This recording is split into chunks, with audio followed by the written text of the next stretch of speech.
नमस्कार, स्वागत है आपका बुलेटिन में। मैं हूं आपके साथ यशस्वी शुक्ला। रुक करेंगे खबरों का। बिहार के पटना में 70वीं बीपीएससी परीक्षा रद्द करने की मांग को लेकर छात्रों ने गांधी मैदान से राजभवन की ओर मार्च किया। इस दौरान छात्रों ने बैरिकेडिंग तोड़कर आगे बढ़ने की कोशिश की है। घटना में बवाल, पुलिस बैरिकेड तोड़ सीएम आवास की तरफ कूच कर रहे हैं छात्रों का आंदोलन तेज हो गया है। नेगेटिव मार्किंग खत्म करने, एकल परीक्षा लागू करने समेत कई मांगों को लेकर छात्रों ने गांधी मैदान से मुख्यमंत्री आवास की ओर मार्च शुरू किया।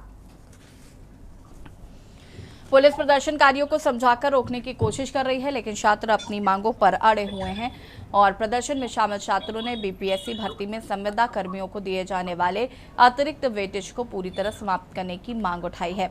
इसके अलावा छात्रों ने बीपीएससी के अध्यक्ष के.एस. त्रिवेदी की संपत्ति की निष्पक्ष जांच कराने की भी मांग की है। प्रदर्शनकारी छात्रों का कहना है कि भर्ती परीक्षा की प्रक्रिया में कई बदलाव जरूरी हैं। छात्रों की प्रमुख मांगों में नेगेटिव मार्किंग खत्म करना, एकल परीक्षा कराना शामिल है।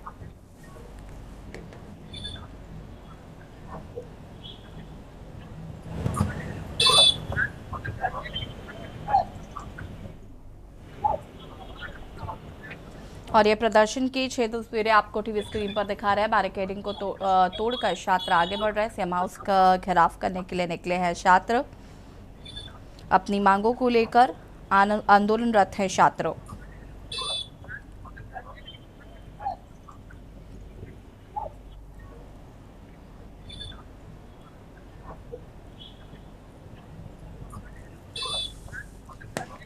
बता दें कि छात्रों को 14 संगठन का समर्थन प्राप्त है। छात्र आंदोलन में दिखा छात्रों का उग्र रूप। बैरिकेडिंग तोड़कर छात्र आगे बढ़ रहे हैं।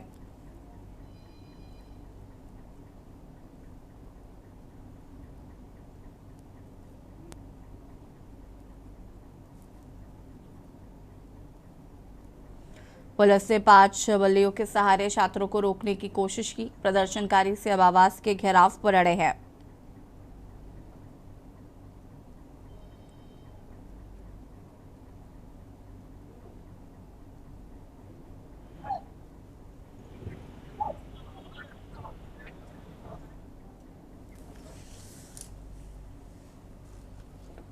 सीहोर की पावनधरा पर सावन के पवित्र महीने में आस्था का विशाल जनसैलाब देखने को मिला। देश विदेश से पहुंचे करीब 2 लाख श्रद्धालुओं ने सीहोर की जीवनदायिनी सीवन नदी से कावड़ में जल भरकर और कुबेरेश्वर धाम के बाबा भोलेनाथ का जलाभिषेक करने के लिए पैदल रवाना हुए। इस दौरान कथावाचक पंडित प्रदीप मिश्रा भी श्रद्धालुओं के साथ कावड़ लेकर पैदल चलते नजर आए और जय भोले के जयकारे लगाए। कावड़ योग की भारी संख्या को देखते हुए जिला प्रशासन ने सुरक्षा और व्यवस्था के पुख्ता इंतजाम किए हैं।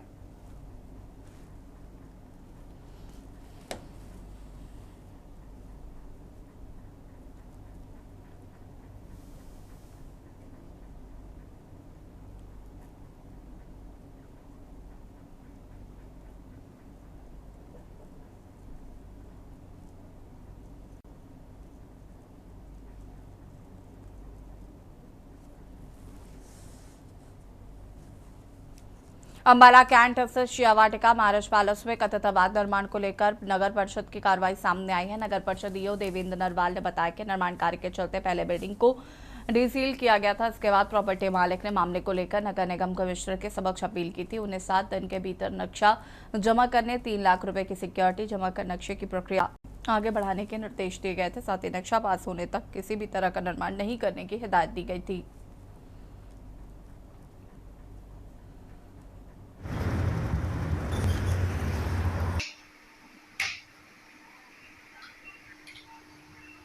आजा जल्दी आजा मैं आजा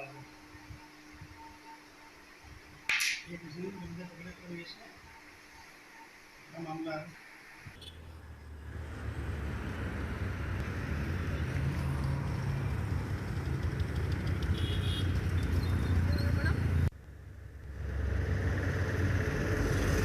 सिया वाटिका एक जो साइट हमारे यहाँ पे जहाँ पे अनऑथराइज कंस्ट्रक्शन चल रही थी, तो उस पे नगर परिषद के द्वारा पीछे कार्रवाई करके उसको डीसील कर दिया गया था और जो प्रॉपर्टी के ऑक्यूपायर ऑनर है वो अपील में हमारे जो डिस्ट्रिक्ट म्यूनिसिपल कमिश्नर उनके पास चले गए थे। उन्होंने जो ऑर्डर किया उसके बाद उनको 7 दिन के अंदर अपना नक्शा जमा करवाना था और 3 लाख की सिक्योरिटी देके वो नक्शे की प्रोसेस आगे करवानी थी। तब तक उनको ये हिदायत थी कि आगे फर्दर कोई कंस्ट्रक्शन ना करें। ये हमने सिया वाटिका के एक नजायज कंस्ट्रक्शन का मुकदमा दर्ज किया है, जिसमें ये मुकदमा हमने 3 लोगों के खिलाफ किया है और जिसमें हमने 223 धारा लगाई है।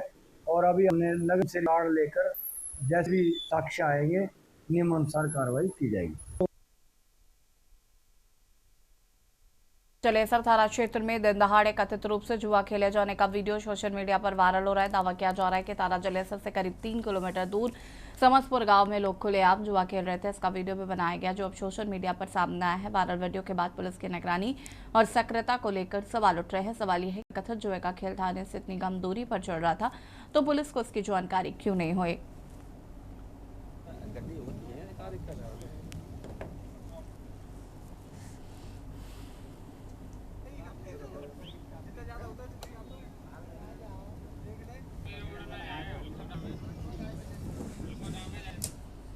बांदा में बढ़ती महंगाई के खिलाफ सद्भावना जनहित सेवा मंच ने मोर्चा खोल दिया है। संगठन के करीब 1 दर्जन कार्यकर्ताओं ने कलेक्ट्रेट पहुंचकर खाद्य पदार्थों, रसोई गैस, बिजली, पेट्रोल, डीजल, शिक्षा, चिकित्सा की बढ़ती कीमतों के खिलाफ विरोध प्रदर्शन किया है। प्रदर्शनकारियों ने मुख्यमंत्री योगी आदित्यनाथ के नाम ज्ञापन सौंपकर महंगाई पर तत्काल प्रभावी नियंत्रण की मांग की है। संगठन का कहना है कि लगातार बढ़ती कीमतों से आम परिवारों का मासिक बजट बिगड़ रहा है और सबसे ज्यादा असर गरीब एवं मध्यम वर्गीय परिवारों पर पड़ रहा है।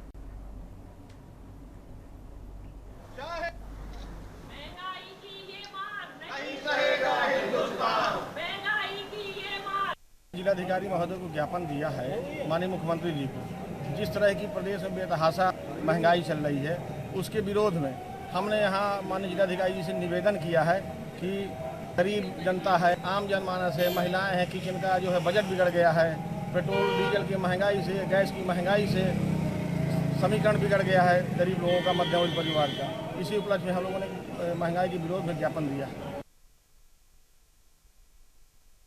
के मसौली थाना क्षेत्र में बिंदारा चौराहे के पास तेज बारिश के बीच भीषण सड़क हादसा हुआ। रामनगर की ओर से आ रहे डंपर ने लखनऊ से बहराइच जा रही ऑल्टो कार को जोरदार टक्कर मार दी। हादसे में एक महिला समेत 4 लोगों की मौके पर मौत हो गई जबकि एक व्यक्ति घायल बताया जा रहा है। हादसे में क्षतिग्रस्त ऑल्टो कार का नंबर UP 32CD0221 बताया गया है। घटना की सूचना मिलते ही पुलिस मौके पर पहुंची राहत एवं बचाव कार्य कर शुरू की है।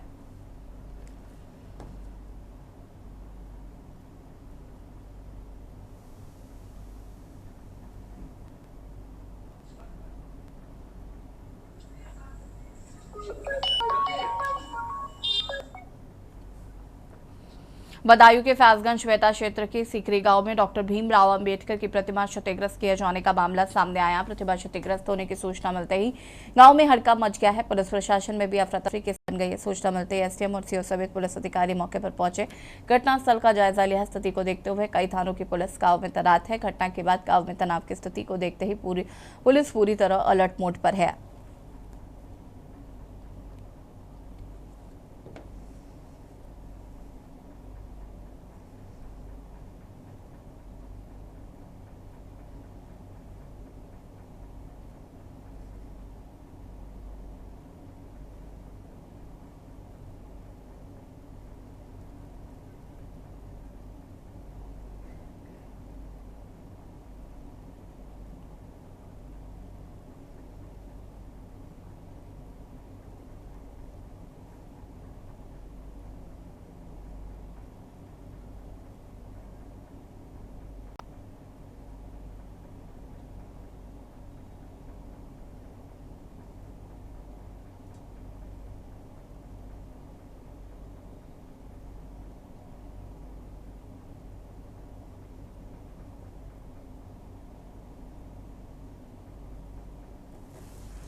राम मंदिर चंदा चोरी के आरोपों के विरोध में साधु संतों के साथ ज्ञापन देने अयोध्या पहुंचे कंप्यूटर बाबा ने प्रशासन पर गंभीर आरोप लगाए हैं। कंप्यूटर बाबा का दावा है कि चंदा चोरी के विरोध में 1000 से अधिक संत अयोध्या पहुंचने वाले थे, लेकिन प्रशासन ने बड़ी संख्या में संतों को रास्ते में ही रोक दिया और कुछ प्रमुख संत ही मौके तक पहुंच सके हैं। उन्होंने आरोप लगाया है कि मंदिर से जुड़े चंदे में कई हजार करोड़ रुपए का घोटाला हुआ। जब तक इस मामले में बड़ी मछलियों पर कार्रवाई नहीं होती, संत सभा चुप नहीं बैठेगा।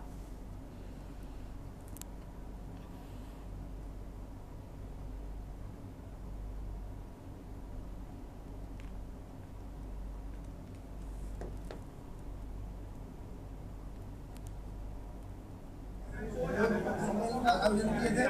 इसलिए आयोजन किए थे कि जो भगवान श्री राम की आस्था के साथ खिलवाड़ किया गया, अयोध्या में जो जनता चोरी हुई है, इसके खिलाफ हम लोगों ने प्रधानमंत्री से ज्ञापन लौटा है। अपने माननीय मुख्यमंत्री जी से निवेदन कर रहे हैं, प्रार्थना कर रहे हैं कि जो SIT की जांच हुई थी ये गलत है, CBI की जांच होनी चाहिए और जो बड़े बड़े चोर हैं, बड़े बड़े दफलियाँ हैं, इनको जो है सभी लोग मौजूद हैं। देखिए जो आप आए जिनको डिटेन नहीं कर पाई पुलिस, वो सभी लोग बड़े बड़े महाराज सभी लोग छुप के आए हैं।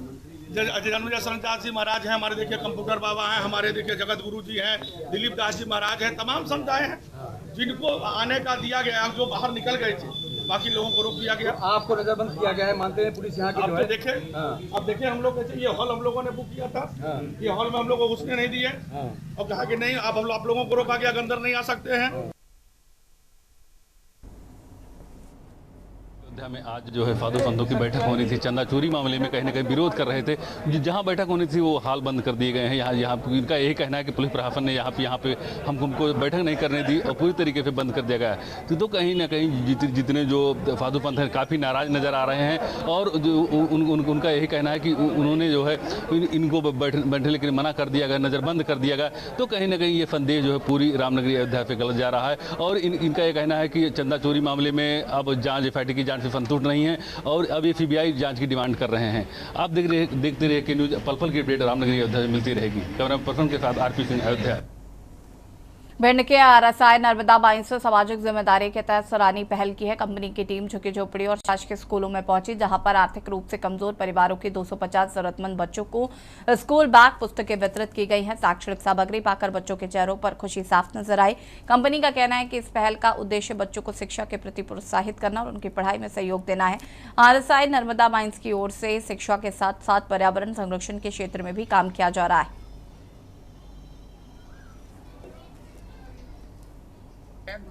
हमारे भिंड जिले में एक रेत कंपनी काम कर रही है जिसका नाम है Narmada mineral mines private limited. उसके द्वारा लगभग 500 बच्चों का लक्ष्य रखा गया है पूरे जिले में बांटने के लिए और लगभग हमने इस विद्यालय में आके 100 के समथिंग विद्यार्थियों को दिया, जिसमें अभी हम लोगों ने 3 आंगनबाड़ी कवर की। MNS कॉलेज के कुछ झुग्गी झोपड़ी वाले बच्चे थे उनको भी हमने देखा। लगभग हमने अभी 200-250 बैग और क्या नाम है बाटल है, जिसमें आपका टिफिन बॉक्स है, जिसमें डाम बॉक्स है, पेंसिल है, टेबल है बच्चों के लिए और कॉपीज है। ये सारा जो भी बच्चों के पढ़ाई संबंधित जो भी सामग्री थी उसको हमने वितरित किया है। गदरपुर से सामने आई दर्दनाक खबर ने हर किसी को झकझोर कर रख दिया। हरि मंदिर परिसर में बने कामना सागर तालाब में नहाने गए 7 वर्षीय मासूम आरव की डूबने से मौत हो गई। जानकारी के मुताबिक दिनेशपुर निवासी वार्ड नंबर 7 निवासी कुड्डू कुमार यादव का बेटा आरव हरि मंदिर परिसर के कामना सागर तालाब में नहाने गया था। बारिश के चलते तालाब में पानी भरा हुआ था। इसी दौरान बच्चा गहरे पानी में चला गया और डूब गया। सूचना मिलते ही 112 के माध्यम से दिनेशपुर थाना पुलिस को जानकारी दी गई। पुलिस मौके पर पहुंची और काफी प्रयासों के बाद बच्चे को तालाब से बाहर निकाला गया।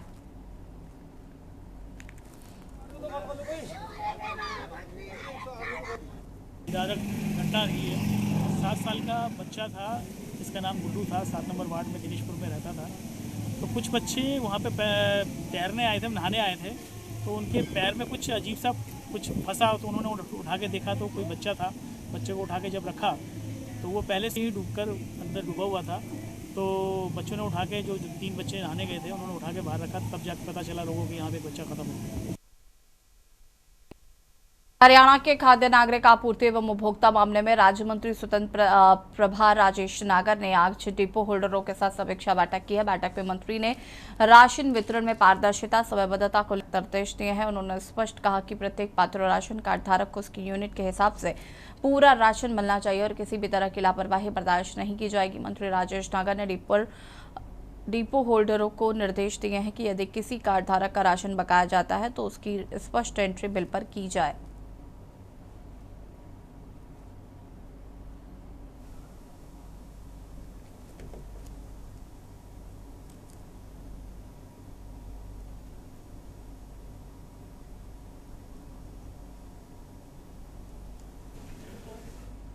पलवल में कई घंटे तक हुई मूसलाधार बारिश ने शहर के जल निकासी व्यवस्था की पोल खोल दी है। करीब 104 मिलीमीटर बारिश के बाद शहर की सड़कें दरिया में तब्दील हो गईं।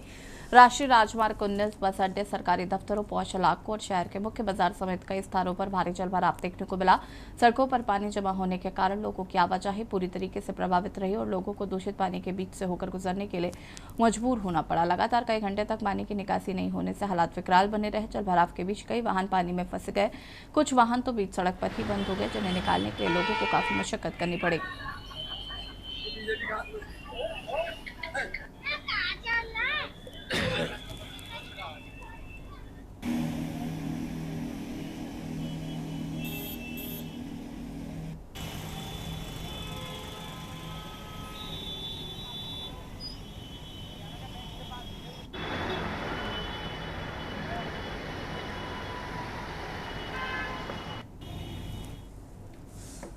थाना सदर रेवाड़ी पुलिस ने गोकलपुर के पास हुए सनसनीखेज दौरे हत्याकांड मामले में एक के बाद 3 आरोपियों को गिरफ्तार करने में सफलता हासिल की है। पुलिस ने आरोपियों के कब्जे से वारदात में इस्तेमाल की गई कार बरामद कर ली है। डीएसपी बाबत सुरेंद्र श्योराण ने पत्रकारिता वार्ता में जानकारी देते हुए बताया कि गत 21 अगस्त को पुलिस को सूचना मिली थी कि गांव गोकुलपुर के पास 3 युवक घायल अवस्था में पड़े। सूचना पाकर पुलिस मौके पर पहुंची। मौके पर गांव पड़िया कला निवासी एक युवक जतिन मृत अवस्था में मिला, जबकि 2 अन्य घायल थे। घायलों को तुरंत अस्पताल पहुंचाया गया, जहां इलाज के दौरान एक और युवक गांव नेंगानिया वास निवासी हिमेश की मौत हो गई। मैं आपको बताना चाहूँगा कि 21 अगस्त 2026 को दोपहर के टाइम पुलिस को सूचना मिली थी कि गांव गोकुलपुर के पास 3 लड़के घायल अवस्था में पड़े हैं, जिसमें तुरंत पुलिस मौके पे पहुंची और मौके पे पहुंच के देखा गया तो एक लड़का वहां पे डेड पड़ा हुआ था, एक लड़का घायल अवस्था में था जिसको तुरंत हॉस्पिटल पहुंचाया गया और एक लड़के को थोड़ी कम चोट लगी हुई थी। हॉस्पिटल पहुंचने के बाद तो जो डेड पड़ा हुआ था लड़का, वो जतीन उर्फ सिकंदर, ये मंडैया कला का रहने वाला था, ये मौके पे डेड पाया गया। और जो दूसरा लड़का था जिसको ज़्यादा चोटें लगी हुई थी, हिमांशु सनोक प्यारेलाल, ये निगानियावास का रहने वाला था। इसने दौरान इलाज इसकी भी डेथ हो गई थी, जिस पे मामले को गंभीरता से लेते हुए तुरंत जो परिजन थे उनसे कंप्लेंट दी गई और उसके ऊपर धारा 103 जो पुरानी धारा 302 होती थी उसके तहत मुकदमा दर्ज करके पुलिस द्वारा आगामी कार्रवाई की गई। सभी वैज्ञानिक तथ्यों और FHL जो टीम थी उनकी विजिट करवाई गई। उसके बाद थाना सदर की टीम जो SHO साहब हैं राकेश कुमार सब इंस्पेक्टर, उनके नेतृत्व में टीम ने इस मुकदमे में अब तक 4 आरोपियों को गिरफ्तार करने में सफलता। प्रधानमंत्री नरेंद्र मोदी के नेतृत्व में विकसित भारत 2047 के विजन के अनुरूप इंडिया पोस्ट आधुनिक, विश्वसनीय और तकनीकी सक्षम जनसेवा के नए दौर में प्रवेश करा है। नई दिल्ली के वसंत कुंज में देश के नवनीकृत डाकघर भवनों की श्रृंखला के तहत दूसरे डाकघर का वर्चुअल उद्घाटन केंद्रीय संचार मंत्री ज्योतिरादित्य सिंधिया ने किया। इस मौके पर दक्षिणी दिल्ली के सांसद रामवीर सिंह पिथौड़ी और निगम पार्षद जगमोहन महलवात वसंत कुंज में मौजूद रहे। डाकघर का रिबन काटकर शुभारंभ किया गया। देखिए, मेरे लोकसभा क्षेत्र के लिए आज का दिन बहुत ही ऐतिहासिक है। आज देश भर में भारत के माननीय संचार मंत्री जी ने 14 वर्ल्ड क्लास पोस्ट ऑफिस खोले हैं। मेरे लोकसभा क्षेत्र में भी वसंत कुंज में एक वर्ल्ड क्लास पोस्ट ऑफिस खोला गया है और इससे पहले माननीय संचार मंत्री जी के कर कमलों द्वारा एक world class post office Nehru place में खोला गया। मैं और मेरे क्षेत्र के लोग बहुत ही सौभाग्यशाली हैं और प्रधानमंत्री जी के प्रति और संचार मंत्री जी के प्रति और संचार मंत्रालय के सभी अधिकारियों और कर्मचारियों के प्रति हम बहुत आभार व्यक्त करना चाहते हैं। भाषणी के माध्यम से 23 भारतीय भाषाओं में उपलब्ध कराया गया।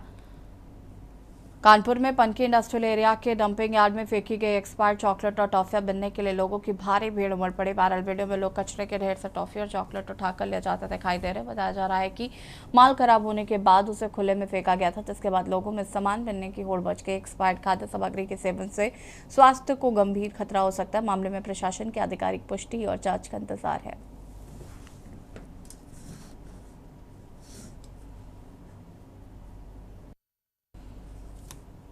बादा में नशे में धुत के वक्त सोनू ने अपने चचेरे भाई उमाशंकर को गोली मार दी। गोली लगने से 40 वर्षीय उमाशंकर गंभीर रूप से घायल हो गया। घायल उमाशंकर को बबूरी सीएचसी में प्राथमिक उपचार के बाद मेडिकल कॉलेज बांदा रेफर किया गया है। पुलिस आरोपी सोनू की तलाश में जुटी है। मामले की जांच जारी है।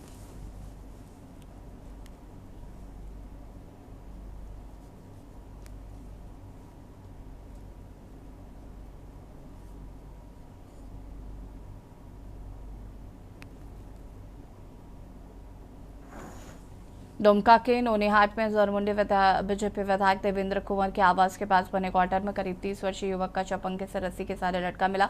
मृतक की पहचान देवघर जिले के सारवा थाना क्षेत्र के बमतलियाडीह निवासी सोनू राउत पिता अनिल राउत के रूप में हुई है। जानकारी के मुताबिक सोनू बीते 2 महीने से विधायक के आवास पर खाना बनाने का काम कर रहा था। घटना की सूचना मिलते ही मौके पर पहुंचे परिजनों ने हत्या की आशंका जताते हुए निष्पक्ष जांच की मांग को लेकर हंगामा किया।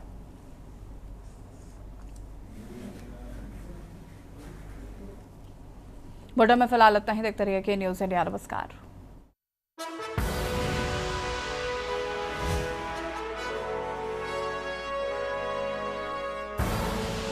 आप देख रहे हैं के न्यूज़, खबरों का सारथी।